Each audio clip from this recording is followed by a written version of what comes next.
दोस्तों, आज का विषय है यीशु मसीह के दूसरे आगमन का सही तारीख क्या हो सकता है।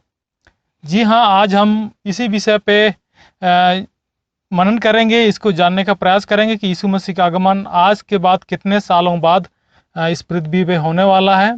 क्योंकि हमने पिछले दिनों में बहुत प्रकार की बातें सुनी और सारी बातें गलत साबित हो गई है, और सारे जो दावे थे यीशु मसीह का आगमन का या इस पृथ्वी का अंत होने का, ये सारे गलत निकले। और अगर आप YouTube में सर्च करते हैं तो बहुत प्रकार की वीडियोज मिलेगी जो यीशु मसीह के आगमन के बारे में बताया गया है या इस पृथ्वी के अंत होने का। तो हम आज बाइबल के आधार पर जानने का प्रयास करेंगे कि यीशु मसीह का जो दूसरा आगमन कब होगा, उसका सही तारीख क्या हो सकता है, इस बारे में हम जानेंगे। अगर आप भी जानना चाहते हैं तो मेरे साथ बने रहिए, मेरे वीडियो को अंत तक देखते रहिए ताकि इस बारे में आप पूरी जानकारी को प्राप्त कर सकें।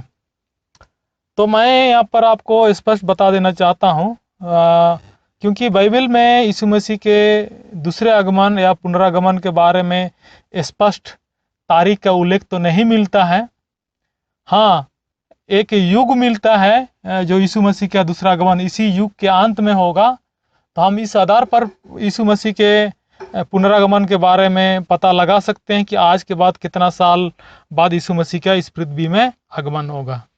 तो हम उसी को सीखेंगे और हम बाइबल से कुछ वचनों को देखेंगे और ये जानने का प्रयास करेंगे। हम खोलेंगे मत्ती रचित सुसमाचार, उसका अध्याय 24 और वचन 29 से आगे।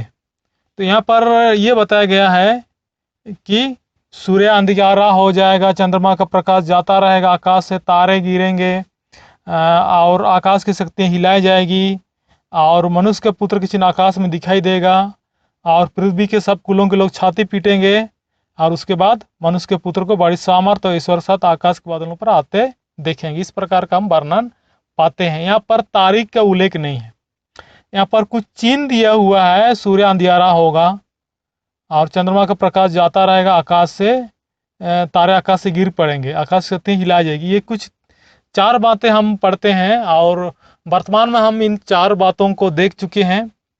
कुछ दिन पहले हम को डर था कि ये पृथ्वी नष्ट हो जाएगी, और मैंने इस बारे में वीडियो बनाया था कि हम लोग नाश नहीं होंगे, और नाश नहीं हुए, आज तक हम लोग जीवित हैं। तो ये जो चिन्ह है ये सब पहले होगी जब यीशु मसीह का द्वितीय आगमन या पुनरागमन होगा, इससे पहले ये सारी चीज़ें होंगी।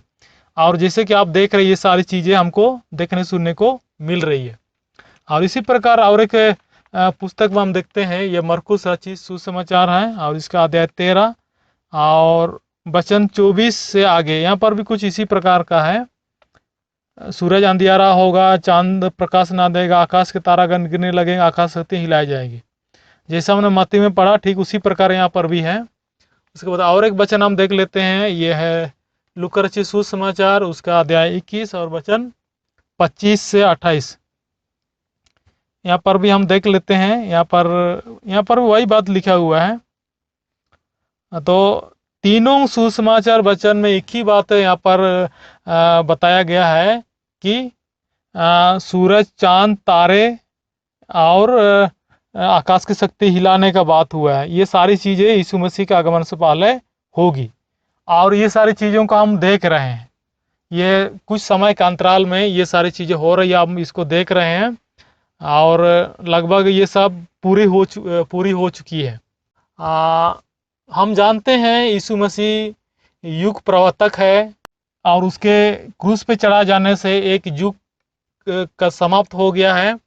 और जो व्यवस्था युग में यीशु मसीह इस पृथ्वी में जन्म लिया था, और उसके क्रूस पर चढ़ा जाने के बाद से व्यवस्था युग खत्म हो गया है। उसके बाद अगला युग जो आ गया है, अनुग्रह युग या कलीसिया का युग। और वर्तमान में हम इसी अनुग्रह युग या कलीसिया युग में ही जी रहे हैं। और यीशु मसीह का दूसरा आगमन या पुनरागमन जब होगा तो ये जो अनुग्रह युग है या कलीसिया युग है, इसका अंत होगा। उसके बाद यीशु मसीह के आगमन के बाद अगला युग शुरू हो जाएगा, 1000 साल का युग। तो इस आधार पर हम स्पष्ट अनुमान लगा सकते हैं कि यीशु मसीह का आगमन अनुग्रह युग के अंत में होगा, या इसको दूसरे शब्दों में कहें तो यीशु मसीह के आगमन के बाद अनुग्रह युग समाप्त हो जाएगी। क्योंकि वर्तमान हम अनुग्रह युग में जी रहे हैं। हमारे लिए पाप स्वीकार करना बिल्कुल आसान है, यीशु मसीह को उद्धारकर्ता स्वीकार करना बिल्कुल आसान है, बपतिस्मा लेना बिल्कुल आसान है, क्योंकि हम पर अनुग्रह हुआ है और इसी अनुग्रह के कारण से हमको सब चीज़ फ्री में मिल रहा है। लेकिन जब यीशु मसीह वापस आएगा हमें लेने के लिए, उसके बाद ये अनुग्रह युग खत्म हो जाएगा, समाप्त हो जाएगी। उसके बाद हम पर अनुग्रह नहीं होने वाले हैं, और उसी समय यीशु मसीह अपने विश्वासियों को अपने साथ लेके चले जाएंगे। और जिसको रेप्चर का भी उल्लेख मिलता है बाइबल में।